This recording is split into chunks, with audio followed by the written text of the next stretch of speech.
la lecture de l'institutionnalisation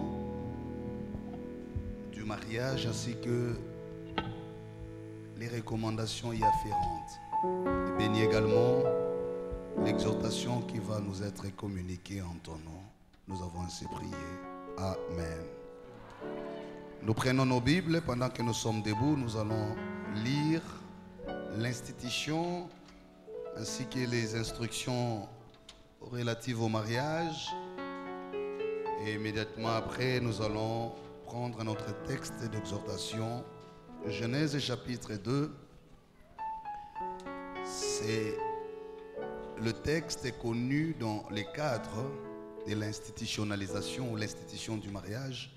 Le verset 18, l'Éternel Dieu dit, « Il n'est pas bon que l'homme soit seul, je lui ferai une aide semblable à lui. » L'Éternel Dieu forma de la terre tous les animaux des champs et tous les oiseaux du ciel, et il les fit venir vers l'homme pour voir comment il les appellerait. Je prends le verset 21. Alors l'Éternel Dieu fit tomber un profond sommeil sur l'homme qui s'endormit. Il prit une de ses côtes et rafferma la chair à sa place. L'Éternel Dieu forma une femme de la côte qu'il avait prise de l'homme et il l'amena vers l'homme. Le verset 23, et l'homme dit, citation, « Cette fois-ci, celle qui est, voici cette fois-ci celle qui est, os de mes os et chair de ma chair. » On l'appellera femme parce qu'elle a été prise de l'homme. C'est pourquoi l'homme quittera son père et sa mère et s'attachera à sa femme et les deux deviendront un seul corps. C'est dans l'épître que Paul va rédiger par après, beaucoup de temps après, à l'église d'Éphèse, où nous trouvons justement les fondements des recommandations ou des instructions relatives au mariage. Comme qui dirait, la Bible nous instruit et montre le rôle que chaque conjoint a à assumer dans cette entreprise qu'est le mariage. C'est le chapitre 5, à son verset 22, qui ouvre la péricope. Je vais les lire à notre intention à tous. « Femmes, soyez soumises à vos maris comme au Seigneur, car le mari est le chef de la femme, comme Christ est le chef de l'Église, qui est son corps et dont il est le sauveur. Or, de même que l'Église est soumise à Christ, les femmes aussi doivent l'être à leur mari en toutes choses. Marie, aimez vos femmes comme Christ a aimé l'Église et s'est livré lui-même pour elle, afin de la sanctifier par la parole, après l'avoir purifiée par le baptême d'eau, afin de faire paraître devant lui cette Église glorieuse, sans tache ni ride, ni rien de semblable, mais sainte et irréprochable. C'est ainsi que les maris doivent aimer leurs femmes comme leur propre corps. Celui qui aime sa femme s'aime lui-même. » À la lumière de ces deux textes que je viens d'offrir à la lecture pour consacrer l'institution et les instructions du mariage, j'ai joint l'évangile de Matthieu en son chapitre 19, qui sera le texte que je vais devoir commenter pendant quelques minutes avant les actes de bénédiction, qui aussi parle du mariage. Cette fois-là, c'est Jésus qui est en action. Le chapitre 19 de l'évangile de Matthieu nous dit en son verset 2, « Une grande foule les suivait et là, il guérit les malades. Les pharisiens l'abordèrent et dirent, la Bible est rajoutée pour l'éprouver. Est-il permis à un homme de répudier sa femme pour un motif quelconque? Il répondit, n'avez-vous pas lu que le Créateur au commencement fit l'homme et la femme et qu'il dit, citation, c'est pourquoi l'homme quittera son père et sa mère et s'attachera à sa femme, les deux deviendront une seule chair. Ainsi, ils ne sont plus deux, mais ils sont une seule chair. Que l'homme donc ne sépare pas ce que Dieu a joint. » Fin de citation. Pourquoi donc, lui dirent-ils, Moïse a-t-il prescrit de donner à la femme une lettre de divorce et de la répudier? Il leur répondit, c'est à cause de la dureté de vos cœurs que Moïse vous a permis de répudier vos femmes. Au commencement, il n'en était point question. Mais je vous dis que c'est lui qui répudie sa femme, sauf pour infidélité, et qui en épouse une autre commet l'adultère. Ses disciples lui dirent, c'est en citation, si telle est la condition de l'homme à l'égard de la femme, il n'est donc pas avantageux de se marier. Fin de citation. Il leur répondit, citation des citations, tous ne comprennent pas cette parole, mais seulement ceux à qui elle a été adressée. Parole du Seigneur. Nous rendons grâce à Dieu, nous bénissons les Seigneurs pour ces grands jours. Nous avons suivi l'institution du mariage, c'est pour nous dire et nous donner l'origine du mariage. Le mariage n'est pas qu'un fait social, le mariage n'est pas qu'un fait juridique, le mariage n'est pas qu'un fait traditionnel, il est d'abord le mariage une vérité biblique. La raison pour laquelle nous faisons la lecture sur l'institution du mariage, c'est pour en trouver les fondements bibliques. C'est vrai, dans l'évolution des temps, aujourd'hui le mariage prend plusieurs connotations. Il est abordé comme un fait social, il est abordé comme un fait traditionnel, coutumier, il est abordé comme un fait juridique parce qu'il passe aussi devant l'officier de l'état civil qui acte pas dans un registre, il est aussi devant l'église. Mais il est important de noter que avant toutes ces choses, le mariage est et demeure une vérité biblique, institutionnellement établie par Dieu lui-même. Et là, nous avons été dans le récit de la création pour voir au commencement de toutes choses. La seconde lecture nous a aidé à trouver les recommandations que la Bible formule, sinon Dieu formule à chaque conjoint. À la femme, il est demandé la soumission, tandis qu'à l'homme, il est demandé l'amour. Somme toute, nous sommes arrivés au texte de l'évangile selon Matthieu pour voir justement comment ce mystère est abordé par Jésus. Une des questions rares qu'il a dû aborder au cours de son ministère public. Il était habitué à l'évangélisation, à la guérison de malades, à la résurrection des morts. Il instruisait, je me rappelle encore toujours dans Matthieu, au chapitre 5, sur les béatitudes. Il a révélé beaucoup de vérités, mais très rarement Jésus abordait la question sur le mariage. Alors un jour, les disciples, les pharisiens vont les pousser. Sûrement qu'ils se sont rendus compte qu'il a parlé de beaucoup de vérités, il a fait beaucoup de miracles, il a étonné la science, la conscience, l'éthique. Mais il y a une question qu'il ne semblait pas régulièrement aborder, et donc la question relative au mariage. C'est là qu'ils vont poser une question cruciale à Jésus sur le divorce. Répudier la femme. Parce qu'avant Jésus, Moïse, le prédécesseur, qui a été considéré dans la religion juive comme étant les mythes fondateurs, les précurseurs, parce que c'est par Moïse que la loi est venue, c'est par Moïse que Dieu a donné des instructions au peuple. Et ils vont référer Jésus à Moïse pour dire, mais Moïse, notre référence dans la foi juive, autorise, résout la question du mariage en disant, si pour des motifs valables, vous estimez qu'il est nécessaire de répudier la femme, de la repousser, vous pouvez le faire. Et d'ailleurs, vous pouvez même lui adresser une lettre. Mais toi, tu n'abordes pas suffisamment cette question. Mais nous voulons voir ton commentaire. Alléluia. C'est là que Jésus va ouvrir ces chapitres sur lesquels je voudrais dégager trois vérités. Trois vérités pour nous dire, en fait, aujourd'hui, nous voulons unir un couple, un homme et une femme, puisque nous sommes dans les types de mariages reconnus bibliquement. Donc, c'est un mariage entre l'homme et la femme. Là n'est pas ma question. J'imagine qu'ils ont commencé une étape. Ils se sont connus. J'ai entendu quelques témoignages de leur côté pour dire, certainement c'est à l'église parce qu'ils sont tous fils et filles de l'église. L'une chante, l'autre évangéliste. Je ne sais pas trop les motivations qui les a animés. Mais il y a un œil quand même qui est passé, qui a traversé, qui a convaincu. Et puis de là, ils se sont mis d'accord, ils ont évolué. Et puis ils se sont autorisés de venir dire aux familles.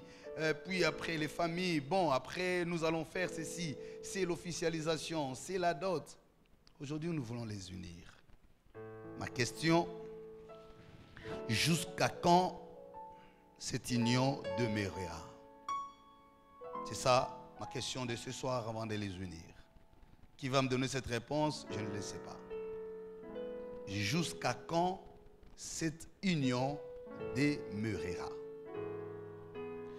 Parce que la Bible est en train de montrer que certaines unions ont commencé dans les mêmes conditions, en respectant le même principe, mais pour s'arrêter quelque part. La question de fond, c'est pourquoi les gens se marient si un jour la séparation est possible? Est-ce que quand on se marie, on est sûr de là où on va? Est-ce qu'on connaît son partenaire? Je voudrais reposer la question, est-il possible de vivre l'union conjugale jusqu'à la fin de ses jours? Je dis oui. Je dis oui. Mais pour que ça soit oui, il y a des conditions. Il y en a beaucoup. Je vais prendre 3. 3. Ce n'est pas la dot qui fait la force du mariage. Ce n'est même pas le visage ou la coiffure de l'homme ou de la femme. Ce n'est pas la qualité des parrains. Ce n'est même pas l'origine des familles. Ce n'est pas le visage du pasteur qui prêche et bénit. Ce ne sont même pas les enfants qui pourraient venir un jour dans ces couples.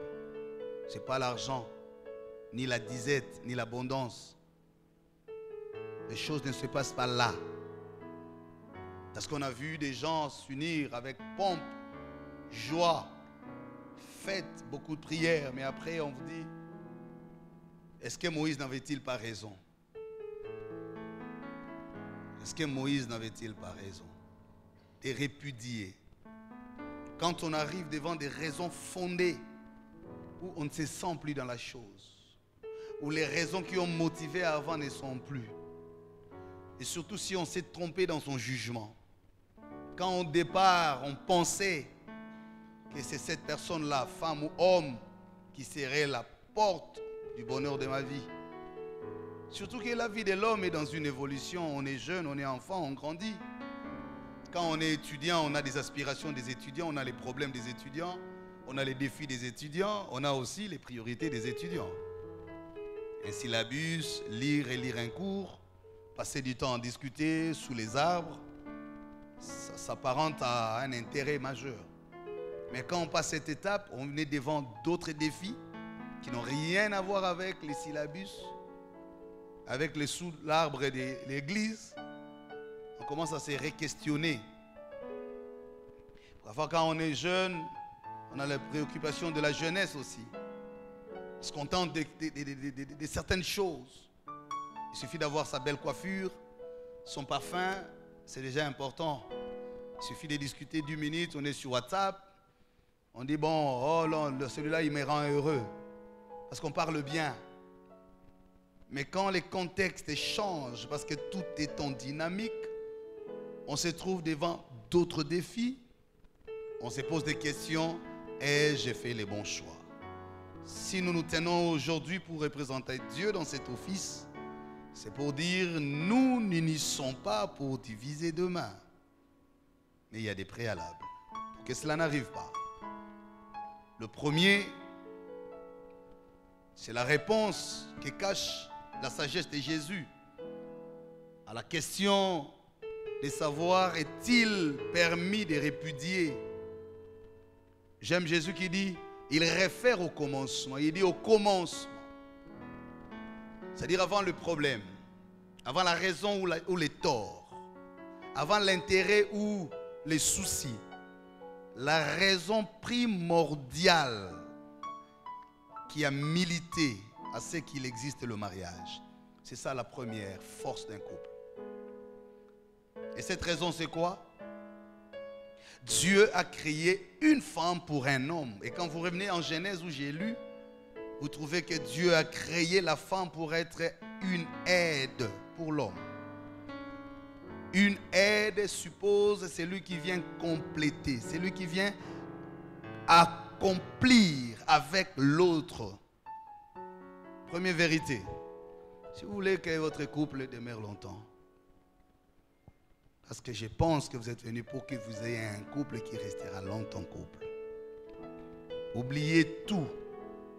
Mais n'oubliez jamais que le mariage est le projet de Dieu sur vous. Ce n'est ni les projets des parrains, ni des parents, ni de l'église. Ce n'est même pas les projets de l'homme pour la femme, ni les projets de la femme pour l'homme. Le mariage est le projet de Dieu pour l'homme. C'est Dieu qui a dit qu'il n'était pas bon. Les créateurs les plus intelligents qui connaît les temps passés, présents et à venir, c'est lui qui a évalué les besoins et a donné une réponse optimale. À chaque fois que vous serez devant des vrais problèmes qui vont tout bousculer en vous, dites-vous, vous êtes l'employé de l'entreprise de Jésus qui s'appelle le mariage. Le compte, vous le rendez d'abord à lui. Ce compte, c'est quoi? En quoi suis-je une bénédiction pour l'autre? Si vous voulez vous mesurer, vous évaluer ou vous apprécier, au-delà de l'appréciation que fera votre partenaire, appréciez-vous par rapport à ce que Dieu croit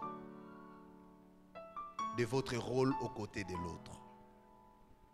Moto aliboso oyo il faut opé sa compte rendu ya musalo zo sala na libala ezali nzambe. Pour libala et entreprises ya nzambe. L'idée est venue de lui.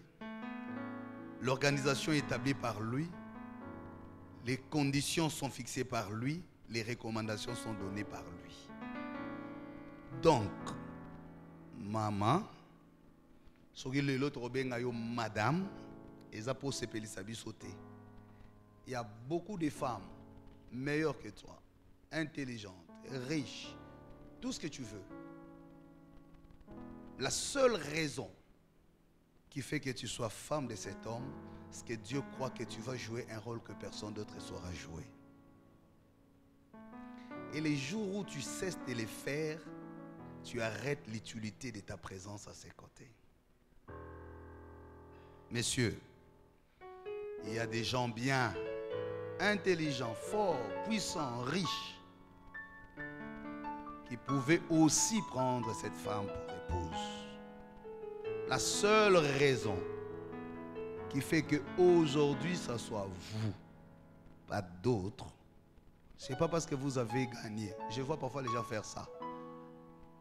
Non, il n'y a pas de bataille pour ça. On n'entre pas dans le mariage parce qu'on a vaincu les autres spectateurs.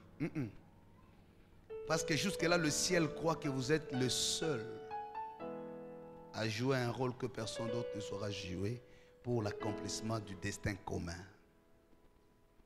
Le jour où tu confondras ton rôle avec tes poches, tu confondras ton rôle avec ton diplôme, avec ton intelligence ou ton âge, tu cesseras d'être utile dans cette entreprise. On peut tout oublier dans un mariage.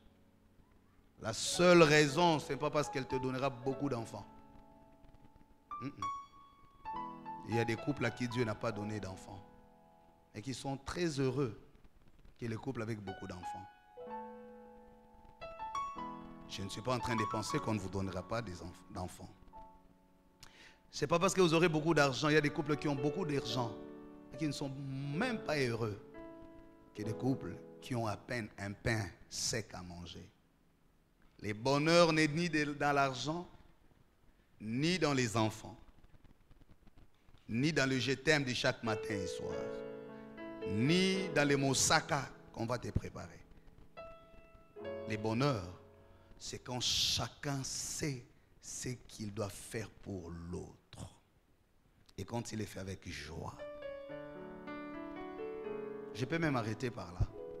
Pour dire le mariage se résume en ça. Oh, Fogolingana, l'amour vient un jour et il part un autre. La seule chose qui ne vient pas et ne part pas, c'est la raison d'être à côté de l'autre. Moi, je ne prêche pas pour dire, pour que le mariage soit fort, il faut d'abord s'aimer, oui. L'amour est le résultat, est une conséquence. Il faut d'abord découvrir. Avant que Adam dise aimer Ève, il a d'abord reconnu en Ève l'os de ses os.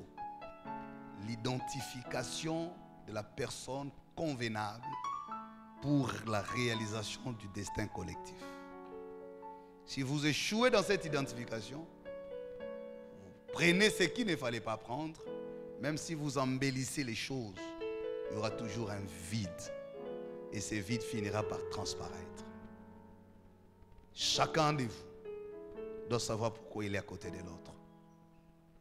La vie du mariage, ce n'est pas une vie de droits, mais c'est une vie de devoirs. Que dois-je faire en tant que femme pour rendre heureux le destin de cet homme? Ce que je ne suis pas en train de faire, une autre serait à ma place, le ferait mieux que moi. Et puisque c'est moi qui suis là, que dois-je faire? Et c'est là, il faut demander à Dieu l'intelligence, la sagesse et tout ça. Ainsi de suite. Que dois-je faire pour que ces dons du ciel mis à mes côtés pour m'aider ne faillissent pas à sa mission? Que faire pour entretenir ces dons du ciel que Dieu a mis à mes côtés pour me compléter? Si tu changes ces dons du ciel en un instrument d'insulte, un ring de boxe ou des rappels des limites, c'est que tu n'es pas utile. J'ai dit, je peux même arrêter par là. Et puisque j'ai annoncé 3 vérités, celle-là est la première. La deuxième vérité, si vous voulez que votre mariage aille loin, imaginez jamais qu'il y aurait des problèmes insurmontables. Chaque problème a sa solution dans ces livres de vie. L'émotion, la colère est une émotion qui nous amène toujours aux extrémités et qui après nous pousse toujours à regretter. Mais le calme prévient de beaucoup de choses. Souvent, la capacité, l'efficacité d'un couple se mesure lorsque les tempêtes soufflent. Ce n'est pas quand tout va bien. Olamuki, Alambi, Lubo, Léa, Maman, en tout cas, Nzambe, Azolokomu, Yo, Ozamosi, vraiment, Yo, Naïbité, ceux qui n'ont pas qui Bandi, Biloba, Loba, Wana Thompson, et Zolobisayo.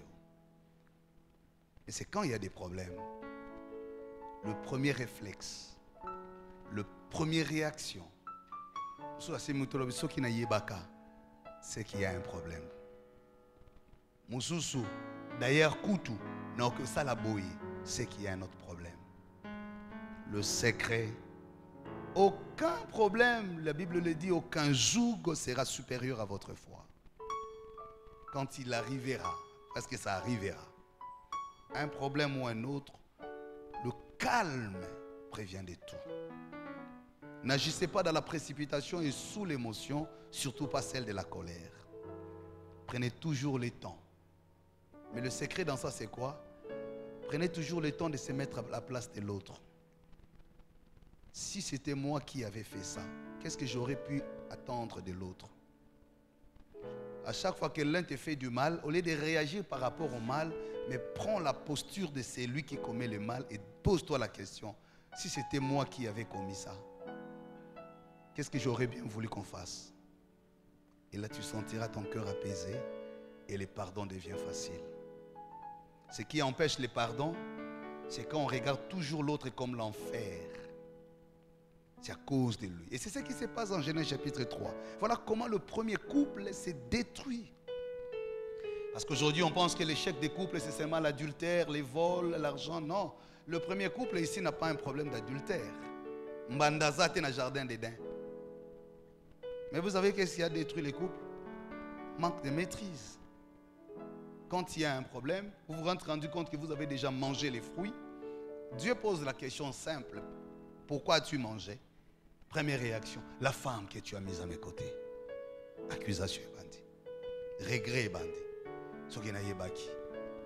On ne prend pas le temps d'assumer ensemble.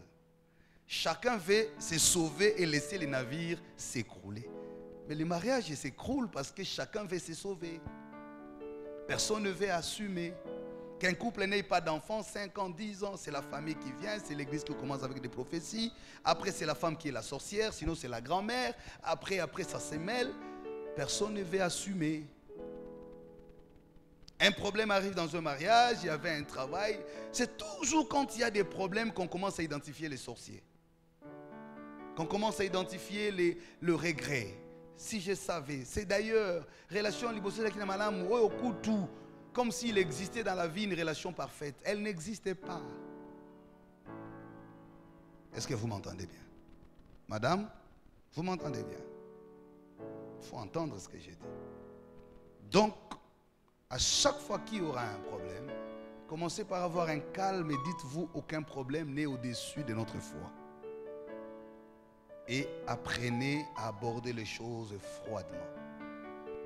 Parce qu'il y a des problèmes faux qui créent des vrais problèmes. Et quand ils créent des vrais problèmes, ils disparaissent et laissent les vrais problèmes détruire les couples.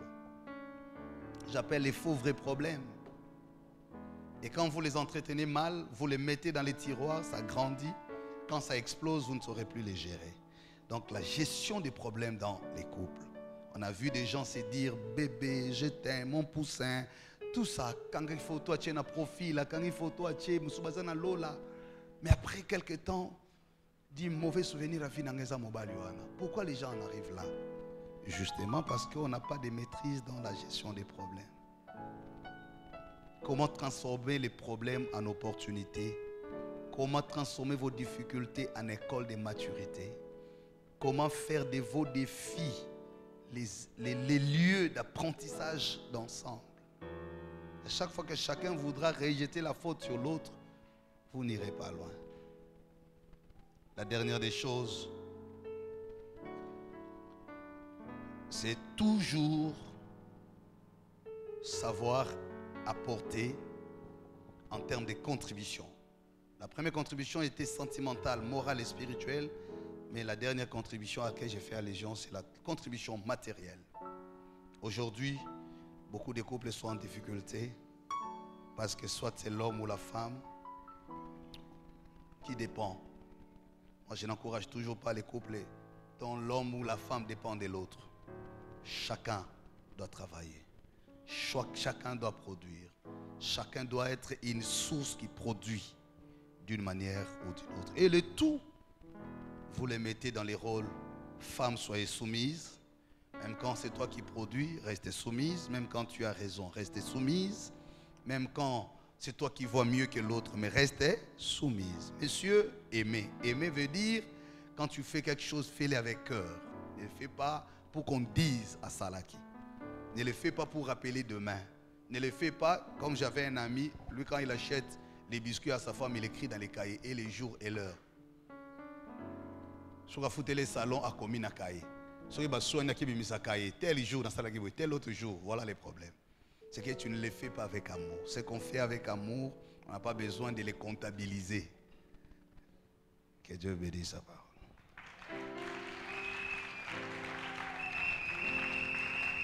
Voilà, nous allons nous préparer. Nous allons passer aux actes. Nous prions pour les actes de bénédiction. Prions.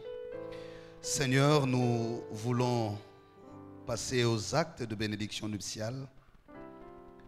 Nous prions que tu accompagnes cette seconde étape. Dans le nom glorieux de Jésus, nous avons ainsi prié. Amen. Voilà, nous allons, pendant que la chorale va interpréter un chœur, nous allons faire passer les paniers des offrandes très rapidement. Nous allons offrir et nous allons écouter 2 cantiques. C'est 1 ou 2? Un cantique. Voilà, chorale éternelle. Diacre ancien, on fait passer les paniers.